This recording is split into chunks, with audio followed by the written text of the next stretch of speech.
This is Bloomberg Law with June Grasso from Bloomberg Radio. It was a busy week at the Supreme Court. The justices heard oral arguments in two high-profile cases over guns and the Internet, and they decided to take up Donald Trump's bid for immunity from criminal prosecution, putting his election interference trial on hold until the court makes a decision, perhaps as late as June. Trump's litigation strategy of delay essentially gave him a victory. Here's former federal prosecutor Robert Mintz. One tactic in any defense team's playbook is to try to delay. Here we've seen that done again and again by former President Trump's lawyers, and it has special significance here given the fact that there is an upcoming election. And so the decision here as to whether and how quickly Mr. Trump could go to trial is especially critical because it could not only affect his election prospects, but should he be reelected, it would actually affect the Department of Justice's ability to bring this case at all, since once he's president, he could simply direct his attorney general to dismiss the case that was pending against him. So it has particular significance. And like everything related to Trump, that decision seemed to overshadow the cases the court heard this week. On Monday, during almost 4 hours of arguments, the justices grapple with the new Republican-backed laws in Texas and Florida that ban social media platforms from removing content based on the views expressed. This is such an odd case for our usual jurisprudence. It seems like your law is covering just about every social media platform on the Internet. And we have amici who are not traditional social media platforms, like smartphones and others, who have submitted amici brief telling them that readings of this law could cover them. And several justices echoed the concerns of Justice Sonia Sotomayor about how the very broad laws might affect other sites like Uber, Etsy, and Venmo. Here's Justice Amy Coney Barrett. So Florida's law, so far as I can understand it, is very broad, and we're talking about the classic social media platforms, but it looks to me like it could cover Uber. It looks to me like it could cover just Google search engines, Amazon Web Service, and all of those things would look very different. And, Justice Sotomayor brought up Etsy. Justices Samuel Alito and Clarence Thomas appeared most ready to embrace arguments made by lawyers for the states, characterizing social media's content moderation as censorship. Is it anything more than a euphemism for censorship? I want to just ask you this. If somebody in 1917 was prosecuted and thrown in jail for opposing U.S. participation in World War I, was that content moderation? Joining me is Eric Goldman, co-director of the High-Tech Law Institute at Santa Clara University Law School. Eric, justices on both sides of the ideological spectrum were concerned about how broad these laws are and how they could cover sites from Etsy to Gmail. Essentially, what Florida and Texas did is that they passed laws that were packed with over a dozen different ideas in each. And because of that complexity, it makes it very hard to determine who's actually covered by the law and what they're expected to do. And based on the way that the cases got to the Supreme Court, some of that wasn't fully clarified at the lower levels. And so the justices were just wrestling with the indeterminacy of the law, that they couldn't figure out who's covered, what it would actually require them to do. And therefore, they didn't even know how to evaluate the constitutionality of those provisions. There were also a lot of questions about whether social media platforms should be treated like common carriers, such as telephone companies. So are tech companies more like publishers or public utilities? I think that the real struggle was in how to interplay a speech restriction, of which the laws contain several, with other legal principles like public accommodations, the idea that companies should not discriminate against their customers based on certain protected attributes. So other concepts like common carriage or public utility doctrines, those kinds of doctrines could be in play, but the real struggle is that the court doesn't really know how to think about how social media services differ from, say, a restaurant. Until they get to that basic understanding of the different functions of social media services, they don't even know how to categorize them. And early in the arguments, Justice Kavanaugh emphasized to Florida Solicitor General that the First Amendment only prevents governments from restricting speech, not private businesses. In your opening remarks, you said the design of the First Amendment is to prevent suppression of speech, end quote. And you left out what I understand to be three key words in the First Amendment, or to describe the First Amendment, by the government. That seemed to be such a strong point, but then it just disappeared from the arguments. Justice Kavanaugh really hammered that the First Amendment restricts how governments act, not how private actors act. And when the government tries to tell publishers how to act, that's a facial, unambiguous First Amendment violation, no questions about it. And for some reason, he was pretty much the only voice making that point, even though it seemed so screamingly obvious. All the other justices were struggling to get back to that basic point. And so that makes me nervous because Justice Kavanaugh was 100% correct in that observation. And he was almost like a lone voice on it. I thought coming into these arguments that there was no way they would uphold either of these laws. Now I'm not so sure. Well, it's not a binary question. It's not, do the laws survive or the laws fail? It could be that parts of the law survive and parts of the law fail. Like in the 11th Circuit, some of the laws did survive and other parts did not. So the Supreme Court is quite likely to try to make some distinctions about the different provisions and will be careful to try and make sure that whatever they say on any of those provisions wouldn't affect some future legislature's freedom on a different topic. So the net effect is that it's possible that some parts of the law will survive. And that's scary to me because there was really no salvaging the law at all, either law. Both of them were so misguided at their core that the idea that any piece of the law might be okay is really just horrifying to me. Well, if parts of the laws are allowed to go into effect, that means we could have a landscape across the country where different states have different rules about social media. That's inevitable. That's already happening today. And that's a different question for the court that they acknowledged occasionally, but weren't prepared to deal with. It wasn't within the scope of their review. But the entire idea of individual states coming up with their own version of a social media service and how they regulate it just completely contradicts how we think about the internet and really how internet law can function in a meaningful way. So, just to be clear, there are provisions of both the Florida and Texas laws that were not challenged, that are in effect today, that the states have chosen not yet to enforce.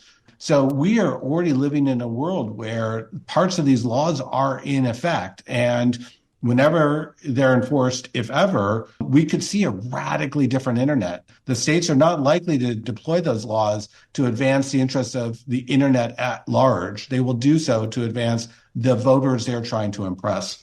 Yeah, at one point there was a discussion about whether Texas could be geofenced out.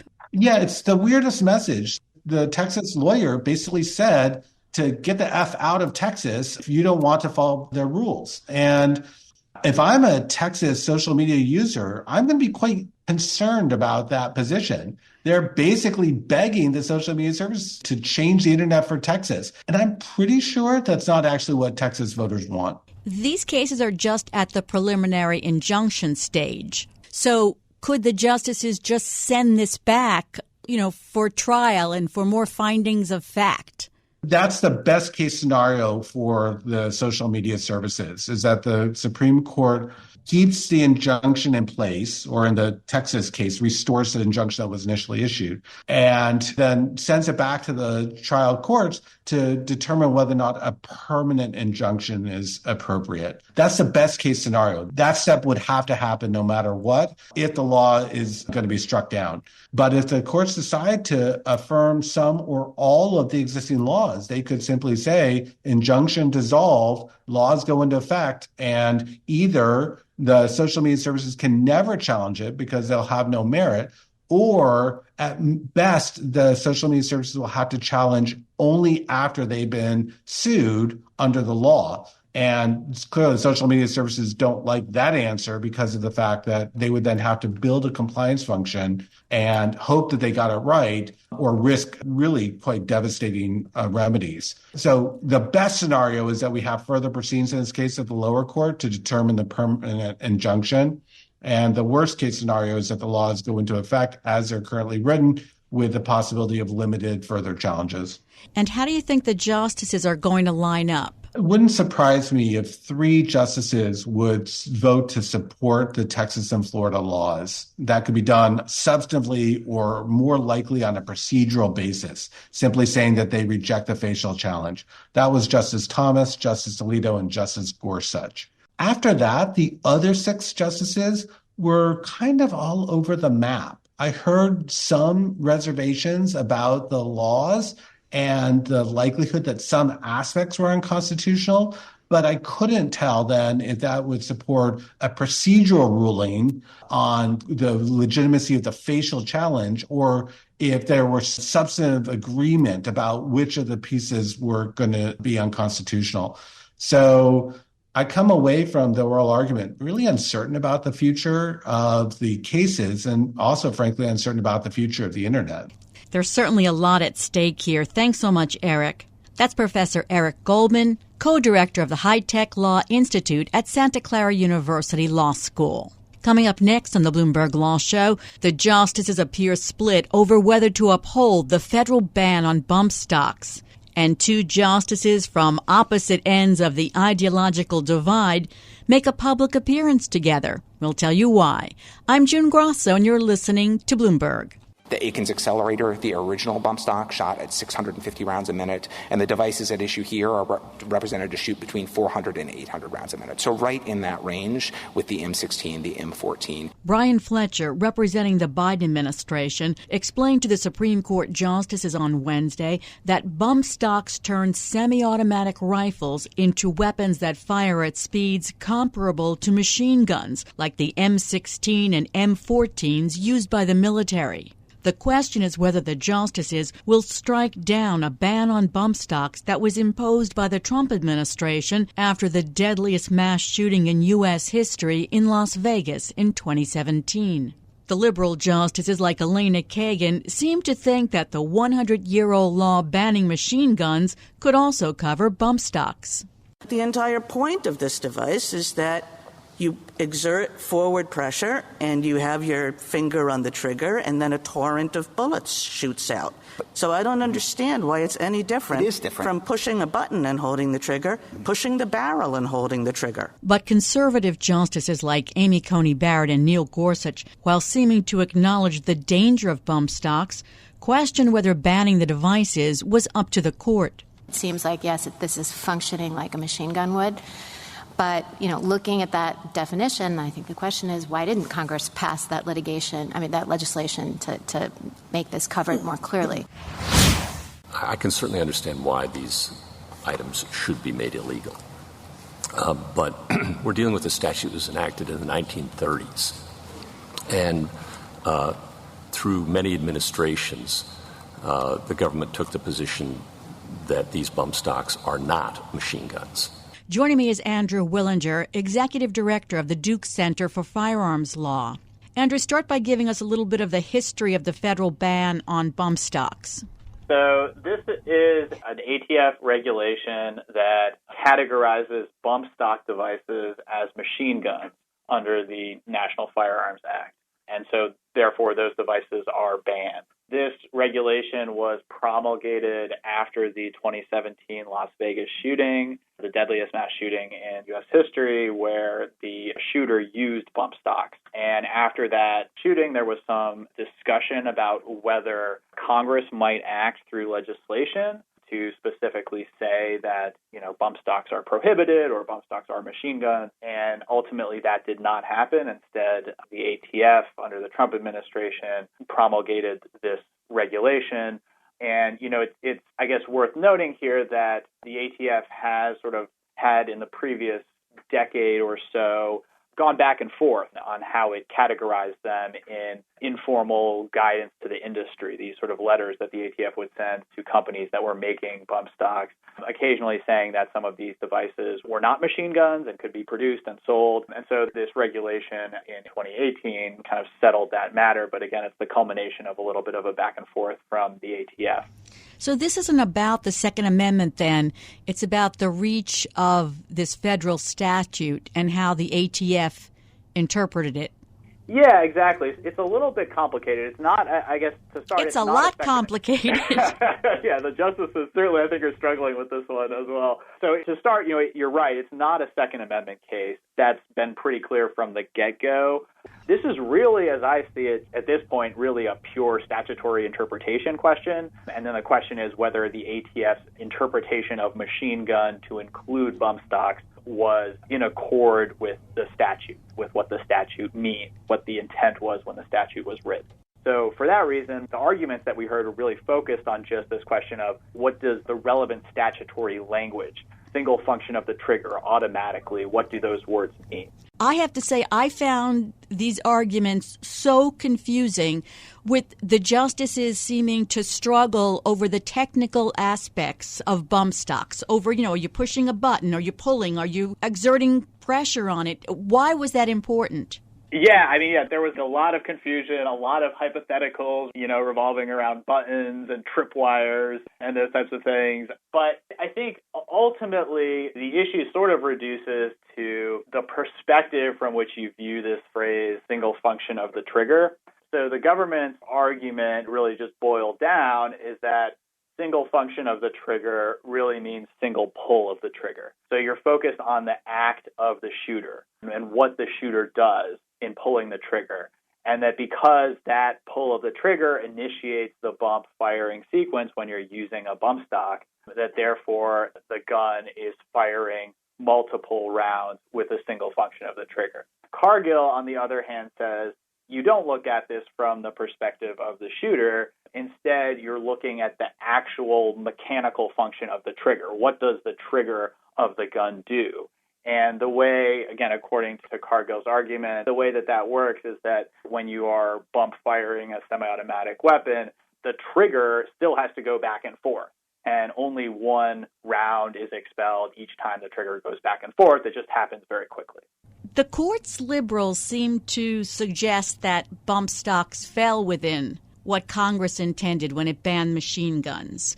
And particularly Justice Elena Kagan went at this over and over again with Cargill's attorney and, appeared incredulous that a weapon that can fire a torrent of bullets could not be defined as a machine gun. What I detected from Justice Kagan, probably Justice Jackson, maybe Justice Sotomayor, was sort of this maybe consequentialist approach to this statute, which is, well, how does it make any sense to read the statute to exclude from its scope devices that would allow you to achieve the same high rate of fire as, a machine gun like the M16, for example, right? In their view, I think that seemed like something of an absurd result, given the evidence about the National Firearms Act and what the congressional intent was there. So it seemed like several conservatives were acknowledging that it's functioning like a machine gun. So Justices Barrett and Gorsuch said words to that effect.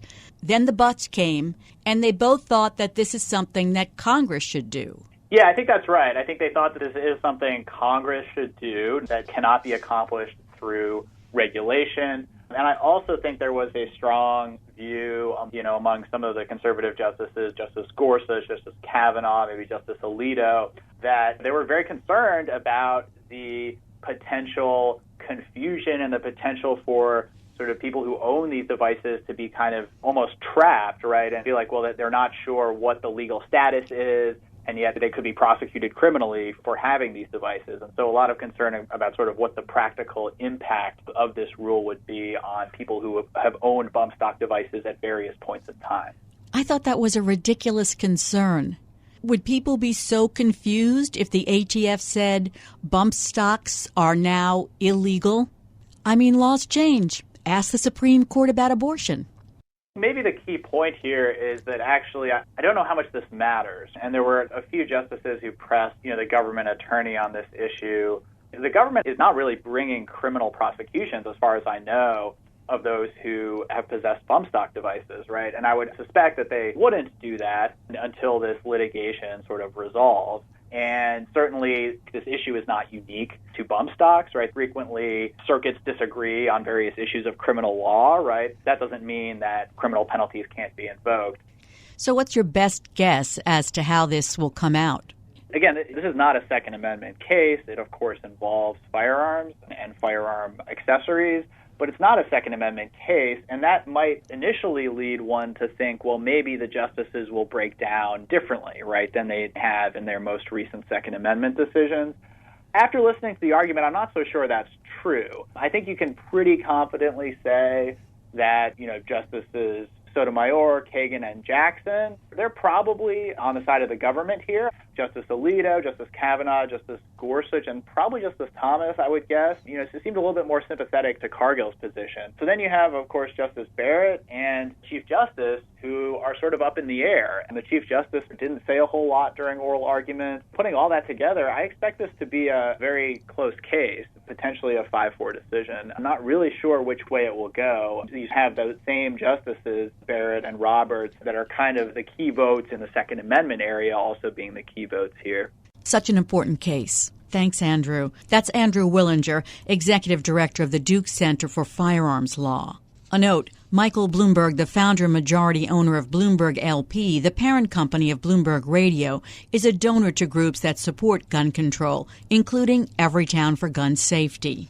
Now, while the justices were exhibiting division on the bench during oral arguments this week, two justices from opposite ends of the ideological spectrum appeared on stage side by side at the National Governors Association in D.C. last Friday to talk about how well the justices get along.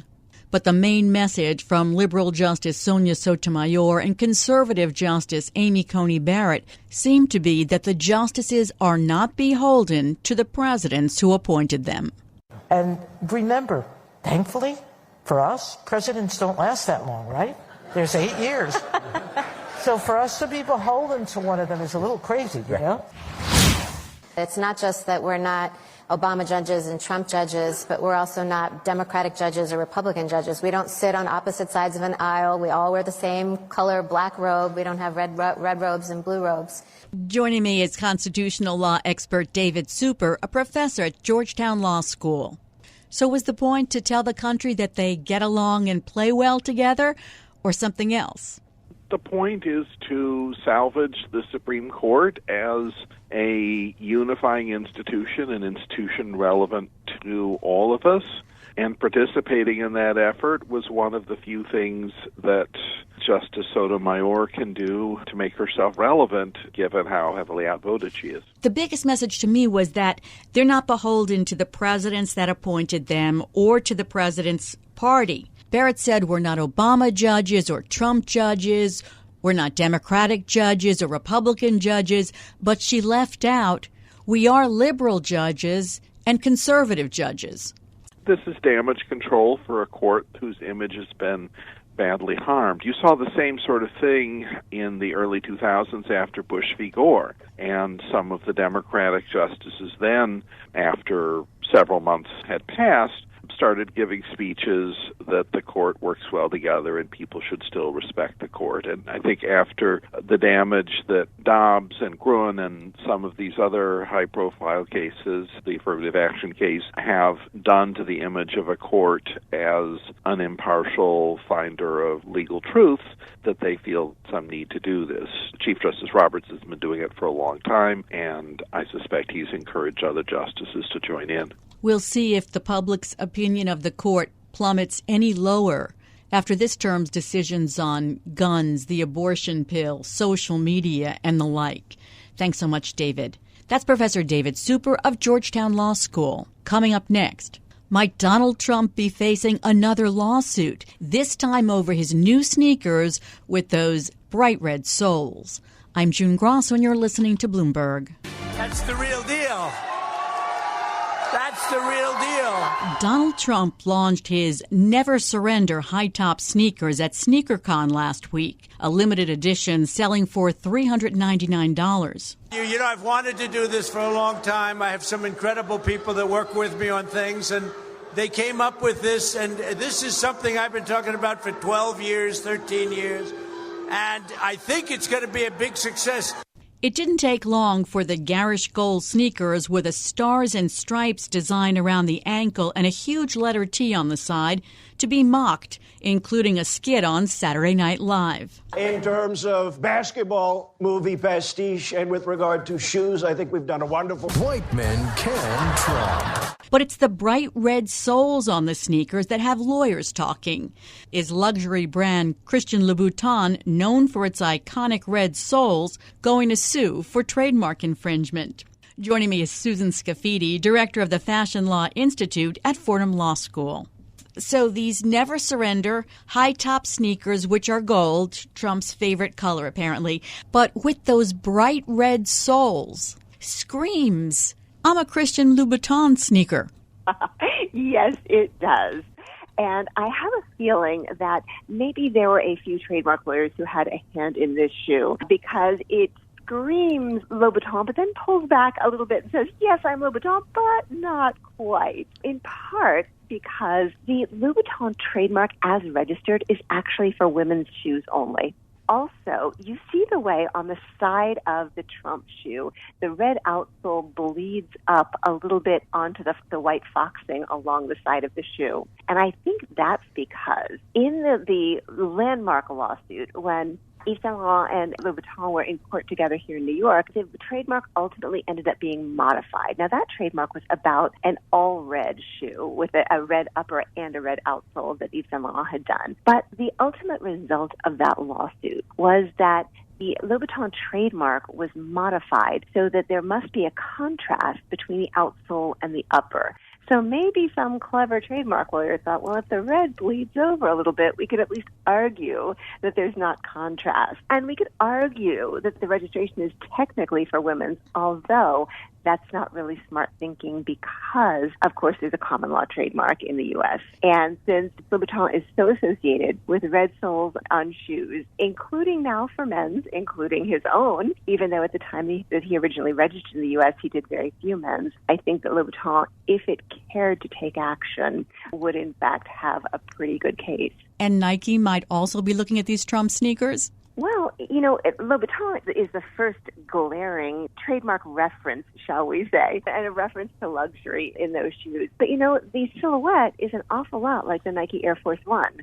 Nudge wink, Air Force One. Oh. Right? So there's a lot going on here. And while Nike does have trade dress registration on some elements of the Air Force One, including the Air Force One high tops that these resemble, I again think there might have been a trademark lawyer in the design room saying, you know, maybe move those panels just a little bit. Maybe don't do too many vertical lines down along the base of the foxing at the bottom of the shoe just before it touches the ground. Maybe make sure you don't use the wavy leather brackets that hold the eyelets for the shoelaces that are so classic and associated with the Nike Air Force One. And yet, for a sneaker aficionado looking at that silhouette, it does have that reference, especially because the flag-like imagery around the top also feels like a reference to the band around the top of an Air Force One. So overall, I can't imagine that Nike would be happy. They wouldn't necessarily have quite as strong a trademark claim as Louboutin, but I think that certainly it crossed a desk at Nike, the desk in the legal department. The little differences, let's say the way the red goes up the side, do those make that much of a difference in a lawsuit? Because most people just look, oh, it's got a red sole. Well, it moves us from the realm of a straight-up counterfeit where we have something that is nearly or substantially identical to the realm of potential infringement. But because there is that generalized test in trademark, Is there a likelihood of consumer confusion? Might some consumers think that this was a deal between Donald Trump and Louboutin? That test for consumer confusion is what we'll control. And I think a consumer could absolutely be confused as to whether or not this was a licensed product or whether or not perhaps even Louboutin was endorsing Trump, which of course could be very controversial, both for the company itself and for the designer himself, but also for consumers who love their Loubies. And apparently some social media users were commenting on Instagram. One said, please, please, please sue Donald Trump for infringing on your Red Soul trademark. Another said, you licensed your trademark Red Soul to that wannabe blank. It's the comment about licensing that is of more concern, right? Sue him does not show consumer confusion.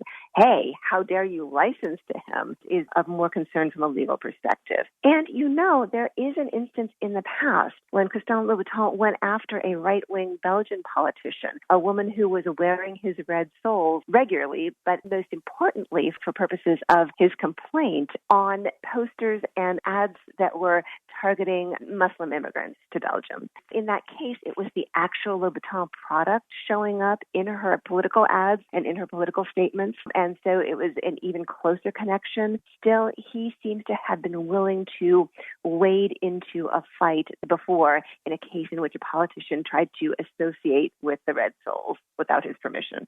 So that would be a business decision whether or not you want to go after Trump and possibly get the backlash that people who go after Trump often do. But on the other hand, do you want your shoes associated with Trump? Absolutely. At one level, it's a trademark decision. You don't want your red soles to just become a generic indicator of luxury, a shorthand for a designer product. And so from a trademark perspective, to avoid becoming generic, you do have to engage in a certain amount of policing. But yes, at the level of a business decision, you have to decide, do you dare offend Trump supporters, or are you more concerned about Trump opponents starting to boycott your shoe if they believe that there's a connection? And there's these additional concern in terms of a business decision of how much attention do you want to draw to these sneakers that were apparently a limited edition one and done. If you think he might do it again, maybe you're more likely to file a lawsuit or at least send a cease and desist letter. But if you think it might just be a quick hit in the media and something that disappears from the public consciousness, do you want to be the entity keeping those red soles in the public consciousness, therefore underscoring the association between your brand and the politician? What does Louboutin lose if they don't sue over the sneakers? Does their mark get watered down? Sure. There's a potential for dilution of the mark. That is to say, now when we see a red sole, we automatically think Louboutin. Or do we think, well, it could be Louboutin or it could be Trump? And that's the key to dilution. So they worry about dilution of the strength of that mark. And they worry about ultimately, if they allow this one and the next one and the next one to happen, the red sole mark actually becoming generic and the mark actually dying. We refer to the concept of genericide, right? Becoming generic can kill a mark because it's no longer serving as a source indicator to consumers. It's no longer a red flag telling consumers, hey, this is, in the best possible way, a red flag. This is definitely a Louboutin because you see the red sole. Let's say Louboutin does sue. Would it be for trademark infringement or trademark dilution? It could be for both, trademark infringement and trademark dilution. And who do you think would have the better case in court? I mean, is there a chance that Louboutin could lose? There's always a chance. You never know what you're going to get going into court. On the other hand, Louboutin has a very solid footprint with this trademark. And so I think that in a kickboxing match with these shoes, I would think that Louboutin may very well come out on top. I assume it also just doesn't want to be associated with that garish, clunky gold sneaker. In terms of reputational concern, yes, you absolutely don't want to be associated with something that you find distasteful, not only because of the individual it might be associated with, but because of the style itself or lack thereof. They are indeed quite dramatic. You're so nice to put it that way, Susan. Well, then there's the question of the quasi-flag iconography as well, which actually is an interesting problem because the U.S. has law on the books about disrespect or disparagement of the flag. technically you're not supposed to use the flag in advertising. In fact, the trademark office won't register a trademark that includes the flag. Now, obviously, there's not actually a flag on the shoes, just a nod to the flag with a handful of stars and stripes. But even though First Amendment law has, oh my goodness, for the last 50 years, prevented enforcement of any kind of law that would penalize anyone for putting a flag on clothing or putting a flag on shoes where it might be dirtied or damaged or otherwise disparaged. Nevertheless, you're walking a fine line when you decide to put a flag or something that looks like a flag somewhere that might be considered disrespectful. So do you think that Louboutin will at least send a cease and desist letter? I would hope so. Unfortunately, one of the concerns for Louboutin is if Louboutin sends a cease and desist letter, it will immediately be posted. And so it comes back to the question of, do we think Trump will do this again? Or do we think Trump's licensee will do this again? And how much attention do we want to draw to this if it was indeed a one and done at SneakerCon? The company has left itself an out because purchasers of the sneakers may not actually get Red Sole sneakers when their order arrives in July. On the website, it says the images shown are for illustration purposes only and may not be an exact representation of the product. So that leaves them room to get rid of the Red Soles. It does. Now, if they were to do that, and particularly if they were forced to do that via legal action, I think some consumers would be upset because they're not getting what was pictured and what was promised. That's not a minor change. That's a significant stylistic change. But nevertheless, they have indeed left themselves technically a legal out. But of course, if the purpose of these sneakers is in part to court your audience and to court the audience of sneakerheads, a young, male, more urban audience, then you absolutely don't want to undermine that essentially advertising or campaign effort by making your customers angry when they receive the shoes. You don't want lots of negative publicity following on the initial release of the shoe. Thanks so much, Susan. It's always an informative and fun conversation. That's Susan Scafidi, a professor at Fordham Law School and director of the Fashion Law Institute. And that's it for this edition of the Bloomberg Law Podcast. Remember, you can always get the latest legal news by subscribing and listening to the show on Apple Podcasts, Spotify, and at Bloomberg.com/podcast/law. I'm June Grasso, and this is Bloomberg.